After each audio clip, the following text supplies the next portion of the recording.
Sejam muito bem-vindos. Evangelho do Amor.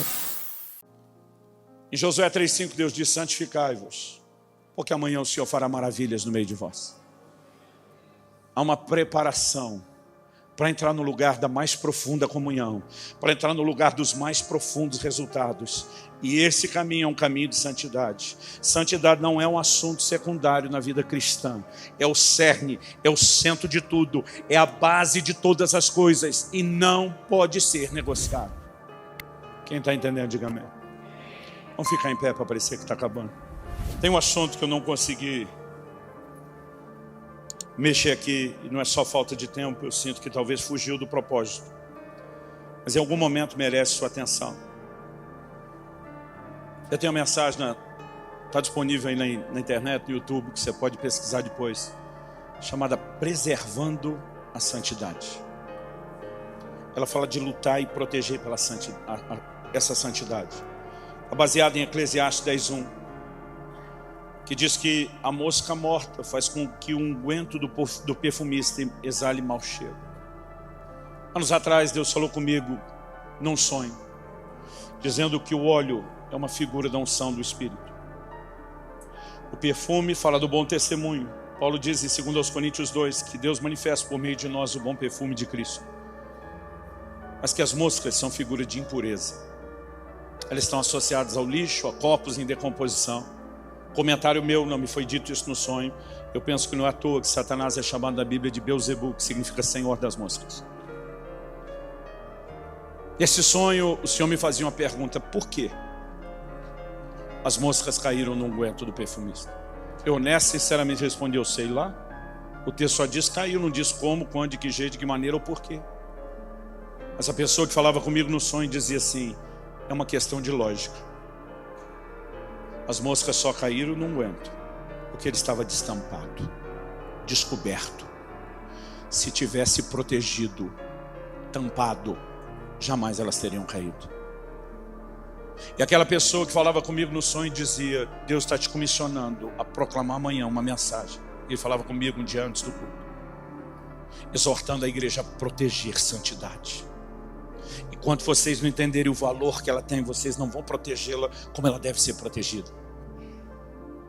E o que me assusta quando pregadores modernos estão brincando com a graça, dizendo que você pode pecar, é que eles estão te ensinando a desproteger aquilo que deveria ser protegido.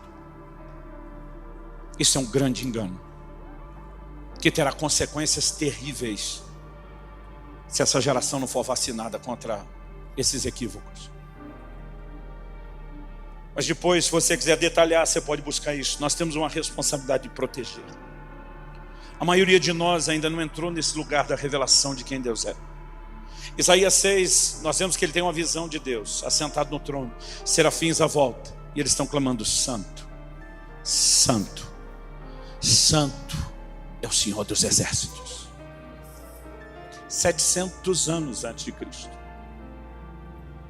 Mais ou menos no ano 100 depois de Cristo, ou uns 800 anos depois de Isaías, João escreve o livro do Apocalipse. E o que Isaías chamou de serafins. Tem havido muita discussão entre os teólogos se serafim é uma categoria angelical igual ao querubim. Porque querubim tem várias menções na Bíblia, serafim só aparece aqui. A palavra serafim significa aquele que arde, aquele que queima. Particularmente, eu acredito que o termo fala de um atributo desses seres e não de uma categoria. Por quê? Porque a mesma coisa que eles estão fazendo e declarando, João e Apocalipse, atribui a seres que ele chama de seres viventes. E diz que noite e dia, sem cessar, sem descanso, eles estão dizendo: Santo, Santo, Santo é o Senhor dos Exércitos. Quando você pega a característica dos seres viventes, elas combinam com o que no livro de Ezequiel são chamados de querubins, quando ele fala das rodas, no meio das rodas. Então, particularmente, eu acho que o serafim não é uma categoria. Se tem uma associação entre querubim e ser vivente, aquilo fala de uma característica, aquele que arde. Arde pelo quê? Santidade é o atributo que Deus quer que nós mais desejemos. Deus é um ser multifacetário. Há muitas definições do que Ele é. A Bíblia diz que Deus é bom, Deus é justo, Deus é fiel. Deus é amor. Também diz que Ele é fogo consumidor. Mas nenhuma dessas outras características estão sendo cantadas e entoadas o tempo todo no céu. Os céus não estão dizendo amor, amor, amor. Os céus não estão cantando bom, bom, bom, justo, justo. E não que ele não seja o que não seja importante. Mas a atmosfera do céu respira santidade. Santo, santo, santo é o Senhor dos exércitos. Não é porque Deus tem necessidade de reconhecimento, Ele não é carente, Ele não tem problema de autoestima, Ele é completo e absoluto em si mesmo. A razão pela qual os céus respiram, a atmosfera do céu respira esse atributo, é porque é um daqueles aspectos de Deus que mais deveriam nos atrair, porque é algo que Deus quer nos comunicar. Então o único propósito de Isaías ter aquela visão é porque Deus está tentando contagiá-lo com algo que ele ainda não entendeu. E quando ele tem um pequeno vislumbre daquilo, há um contraste junto com a santidade de Deus. Ele enxerga a sua miséria e diz: ai de mim, eu vou morrer, eu vou perecer, eu vou ser destruído. Eu sou um homem de lábios impuros que habita no meio de um povo de impuros lábios. O que ele está dizendo? Trocando em miúdos no português nosso, ele está dizendo: eu sou farinha do mesmo saco. Todo esse povo que eu bati, falei contra eles, contra o pecado nos meus primeiros 5 capítulos do meu livro, eu descobri que eu estou igual a eles. Um negócio está ruim para o meu lado. Aí alguém me perguntou outro dia: pastor, por que é que o anjo pega uma brasa do altar e toca na boca do profeta? Qual o mistério? Eu falei: não tem mistério. Ele reconheceu que o problema dele era na boca. Deus só pode tocar naquela área da nossa vida que a gente admite que tem problema, naquela área que a gente admite que precisa dele. Se talvez ele tivesse dito: sou um homem de olhos impuros, viriam 2 brasas nos olhos, ou como se diz aqui no interior de São Paulo, nos olhos. Quando eu e você reconhecemos uma necessidade, o Deus de santidade está tentando nos atrair, tenta comunicar uma mensagem: eu tenho provisão para santificar vocês. Eu quero te dizer hoje, ainda tem brasa no altar à minha e à sua disposição. E essas brasas podem ser liberadas em áreas das nossas vidas hoje, aqui e agora. Eu creio numa experiência chamada um batismo de fogo. João Batista aponta para Jesus e diz: ele vos batizará no Espírito Santo e, um aditivo, em fogo. Quando o movimento pentecostal irrompe na virada do século XIX para o XX e começa a alastrar para o mundo, antes deles falarem de batismo do Espírito Santo, de dons espirituais, do falar em línguas ou de poder, sabe qual era a mensagem do movimento pentecostal? Era uma mensagem de santidade, era uma mensagem de santificação mais profunda, era uma experiência de santificação mais profunda. Agora, em algum momento, nós jogamos a parte da santificação de lado para ficar só com os dons, só com o poder, e não é de se admirar que o poder sumiu do nosso meio. E o Deus que quer manifestar o poder, uma glória que a igreja nunca viu antes, está tentando preparar o ambiente, dizendo: santificai-vos, porque amanhã o Senhor fará maravilhas no meio de vós. Há um batismo de fogo a ser experimentado. Eu tinha 15 anos de idade quando o Espírito Santo veio sobre mim. Aliás, eu estava num retiro nessa cidade de Jundiaí. Eu não sei te dizer o que é a conversão. Eu nasci num lar cristão, fui educado, ensinado na palavra desde cedo. Entreguei minha vida a Jesus com consciência muito cedo. Mas você sabe qual é o elemento de transformação na minha vida? Foi o toque do Espírito Santo. Algo aconteceu dentro de mim naquele dia. Cada fibra do meu ser queria ser santo, queria honrar Deus, queria se doar a Ele. O que eu não entendi é que junto com o batismo do Espírito, eu recebi um batismo de fogo. Eu achava que todo crente que era batizado do Espírito Santo tinha a experiência que eu tinha. Porque Atos 2, as pessoas começaram a usar Atos 2 para nos convencer de que ser cheio do Espírito Santo e batismo de fogo é a mesma coisa. Porque enquanto eles estão falando em línguas, foram vistos línguas como de fogo. Irmão, tem um monte de crente falando em línguas que vive uma vida miserável e vergonhosa, que não honra o caráter de Cristo. Eles receberam uma ferramenta que poderia mudá-los, mas nunca se permitiram ter um toque mais profundo. Aí dizer que batismo no Espírito Santo e de fogo é uma coisa só, porque em Atos 2 tem os dois juntos, é a mesma coisa que dizer que batismo nas águas no Espírito Santo é a mesma coisa, porque em Atos 19 aconteceu os dois juntos. Em Atos 19, enquanto foram batizados nas águas, foram batizados no Espírito Santo. Mas em Atos 8, primeiro foi na água, para depois ser no Espírito Santo. Em Atos 10, primeiro foi no Espírito Santo, para depois ser na água. Aí chega em Atos 19, juntou os dois, nós vamos tratar com uma coisa só? Não. E porque em Atos 2, batismo no Espírito e batismo de fogo estão juntos, não significa que seja uma coisa só. Tem gente com anos, com décadas de batismo no Espírito Santo que ainda não faz ideia do que é um batismo de fogo.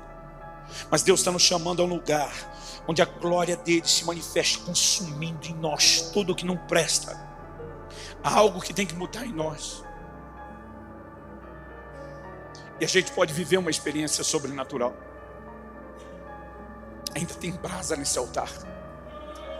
Eu creio que aqui, hoje, agora, algo pode acontecer com você. Talvez enquanto você vai para casa, talvez à noite enquanto você dorme, talvez amanhã no seu devocional, no próximo culto. E nós precisamos crer e buscar isso. Então gostaria que nossa oração antes de terminar fosse simples, dizendo: Senhor, eu preciso do teu toque. E talvez você precise ser específico: eu preciso de um toque nessa área. Talvez nessa noite você precise entender algo. Eu sei que tem crente me ouvindo, e eu quero me dirigir não só a você que está aqui, você que me assiste por essa gravação. Eu sei que tem gente me ouvindo que talvez diga: pastor, eu estou vivendo o auge do meu compromisso. Glória a Deus, dá para melhorar, mas glória a Deus. Mas não é a maioria que tem esse sentimento. Eu sei disso na prática. A maior parte dos meus anos eu tive do seu lado ouvindo as mensagens sobre santidade. E sabe como eu saía das reuniões? Eu pensava: eu sou uma fraude. Eu não estou nesse lugar. Eu tinha desânimo, eu tinha vontade de desistir. Eu dizia: esse negócio não vai funcionar. E Deus não te trouxe esse lugar para você sair daqui se sentindo assim. Ele quer inquietar você com certeza. Mas Ele quer que você acredite que você pode virar a mesa, que você pode virar o jogo. Que não importa se você vem sendo vencido até então, você pode começar a vencer. Há uma vida de vitória sobre o pecado. Ela pode ser vivida, e Deus quer instigar a sua fé, para que você chegue com confiança ao trono da graça, para que você acredite que ainda há brasa no altar para tocar a sua vida, para que você viabilize a possibilidade de viver o sonho eterno de Deus para você. E eu gostaria que nos próximos minutos a gente orasse como se tudo dependesse dessa oração. Vamos fazer isso em nome de Jesus. Eu pedi para você ficar em pé, mas faz isso como você achar melhor, em pé, sentado, de joelho, em voz alta, em voz baixa, não importa como nós vamos fazer isso. Vamos falar com Deus. Espírito Santo, vem sobre nós. Se o Senhor não vivificar essa palavra, terá sido só uma aula teológica e nada mais. Nós precisamos de mais do que isso.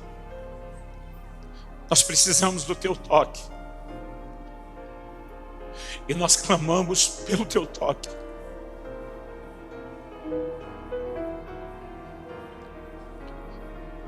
Traz um batismo de fogo nas nossas vidas. Reconhecemos a nossa condição. Eu sei que muitos hoje precisam de arrependimento diante de ti, Senhor. E nós nos colocamos diante do Senhor nessa hora. Se por um lado podemos dizer com temor e tremor, por outro conscientes do teu amor, da tua graça e misericórdia. E nós apelamos para ela, não apenas para que continue nos perdoando e perdoando e perdoando, mas para que nos transforme. Toca as nossas vidas. Toca as nossas vidas.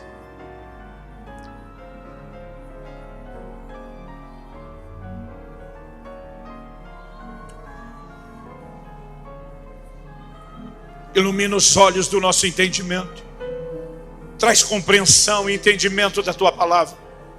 Que haja em nós fé, uma resposta de fé para a luz que a tua palavra está lançando nos nossos corações. Que a gente pare de acreditar na mentira de que não podemos vencer o pecado e passemos a acreditar na verdade que é possível, que a nova natureza, empoderada, turbinada pelo teu Espírito e pela graça, reine, governe, subjugue a velha natureza. Nós queremos viver o domínio próprio não apenas como algo que refreia a velha natureza, mas como algo que empodera a nova.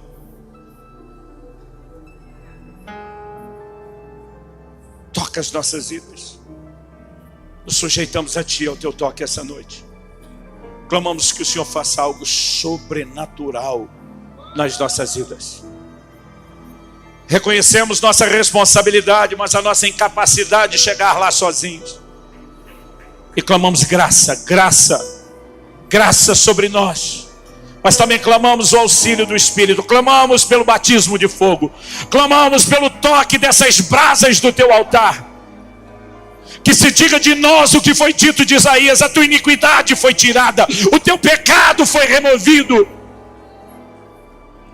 Para que então, e somente então, possamos ouvir o teu apelo, recrutando aqueles que serão parte do teu exército, a quem enviarei, quem há de ir por nós. E somente depois de receber o teu toque, possamos então dizer: eis-nos aqui, envia-nos a nós. Que esse exército da última geração seja forjado na fornalha do fogo da santidade, e que nós sejamos parte. Nós clamamos em nome de Jesus.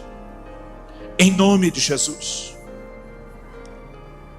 Que aquilo que o Senhor começou nesse lugar e nessa hora não termine com o final dessa conferência. Que nenhum de nós te trate como uma torneira a ser fechada, ou interruptor de uma lâmpada a ser desligado. Que aquilo que o Senhor começou nesse lugar continue, cresça, progrida. Nós clamamos em nome de Jesus. Em nome de Jesus. Traz teu fogo, Espírito Santo. Fogo. Traz teu fogo sobre nossas vidas. Nós clamamos em nome de Jesus. Traz teu fogo.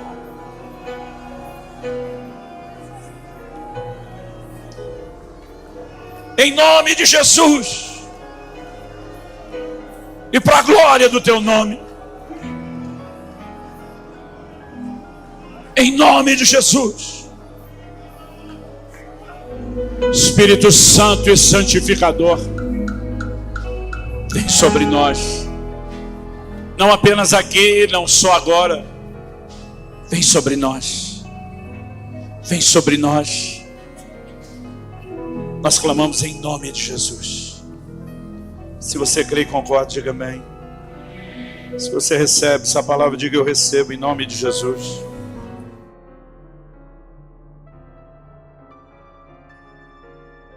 Se inscreva para receber mensagens da